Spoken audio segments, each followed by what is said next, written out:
This is the recollection of the less than 1%. The less than 1% that like to join, to give up all their freedoms to possibly fight for somebody else's.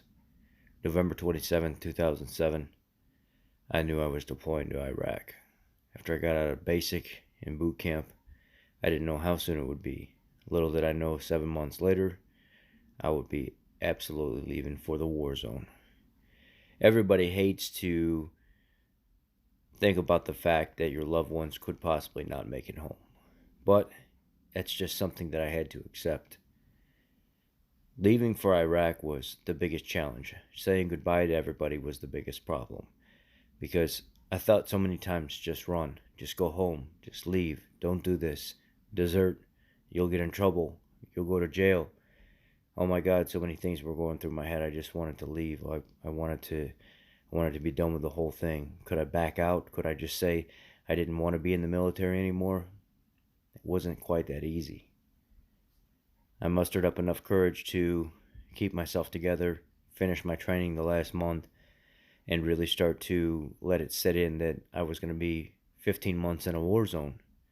At the time, 15 months wasn't 15 months. We thought we were leaving for 6, and then they changed it to 9, and then they said 12, and then they said 15.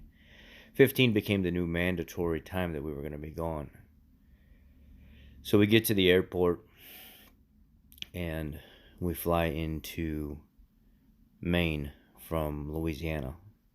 And then we fly from Maine to Shannon, Ireland. And the air there was so crisp, it was so fresh, it was just so clean.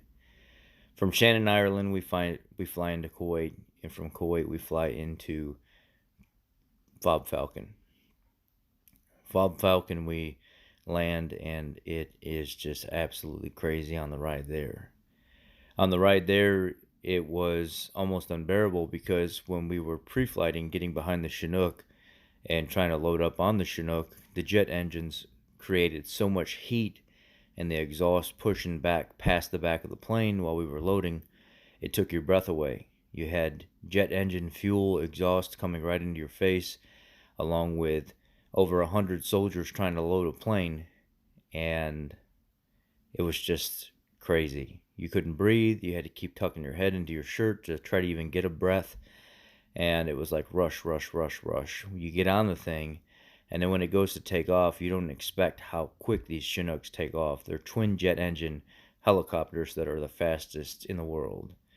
And then when you fly a map of the earth, you don't fly real high up in the sky. You fly really fast, really close to the buildings, because if somebody was to take a shot at you, at that point, they don't have very much, or they don't have enough time to actually react.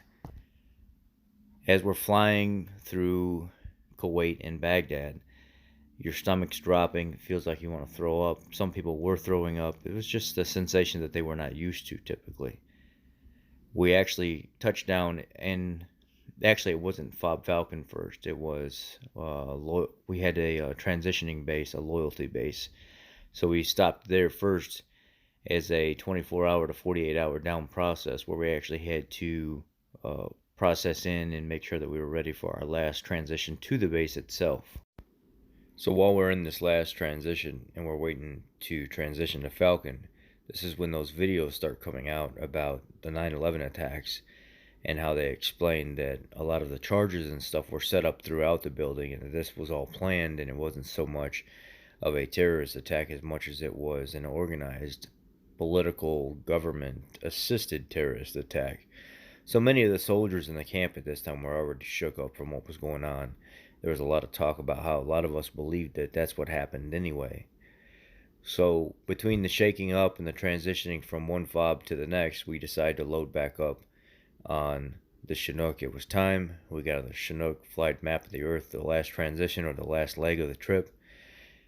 And it was kind of surreal because this is your first time in a war zone, and you're getting this first taste of little tracer rounds hitting the side of the Chinook and little flare rounds flying through the air, and you're getting pegged with rounds while you're actually in this thing, and they're not penetrating it, they're just bouncing off of it. But it's super scary because you're a brand new guy and your plane, your helicopter's getting hit by rounds as you're flying through a war zone to get to your base. Then we finally get to the base and we land, and we're all rushed off to a transitioning area where we figure out exactly where the base is, where we're going to be staying. We end up taking over an old Iraqi army building where there were a bunch of rooms. It was 2 floors, like nothing but like little apartment rooms next to each other. Enough for a bed, like a bunk bed to fit in, and maybe a little small desk or dresser. And then you just kind of everybody fit in where they fit in, and it was a surreal experience. Then they take us around the base and they show us that there's a DFAC. There's a little place where you can buy some military items for like hygiene and stuff like that. And one of the first things I noticed is that the ground is real powdery like. It's like almost 2 or 3 inches of powder on top of hard surface because over there it's so dry and it gets so hot. Nothing really stays solid for long. So we meet the company that we're going to be relieving. It's a Delta company. Delta Company is your heavy weapons company. This company has been there for like 10 months, 11 months, and we're relieving them. They're going home, and we're going to take over, except our deployment is now 15 months. The position that we're put in is called left seat ride, right seat ride. Basically, they take us through the area that they've been patrolling. They show us the ins and outs of it, and then we take over for a week and we show them that we are competent and we do know the area. We do know what they've taught us so far about what they've learned in their time of being there, and we interact with the locals and stuff like that, figure out who the little local leaders are, who the people are that cause the most problems and stuff like that, and what we need to look out for.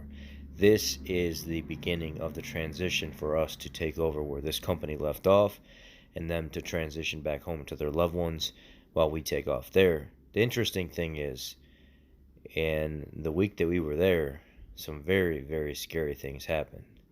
And I'm going to go ahead and tune that out for right now in this little series of what my deployment was like in Iraq and the deranged mind of somebody recovering from PTSD using nutrition, something as a ketogenic or carnivorous lifestyle that has substantially helped me heal. Tomorrow, I will be back here to do another small segment of number 2 of my take on my deployment and how nutrition helped heal my PTSD infested mind.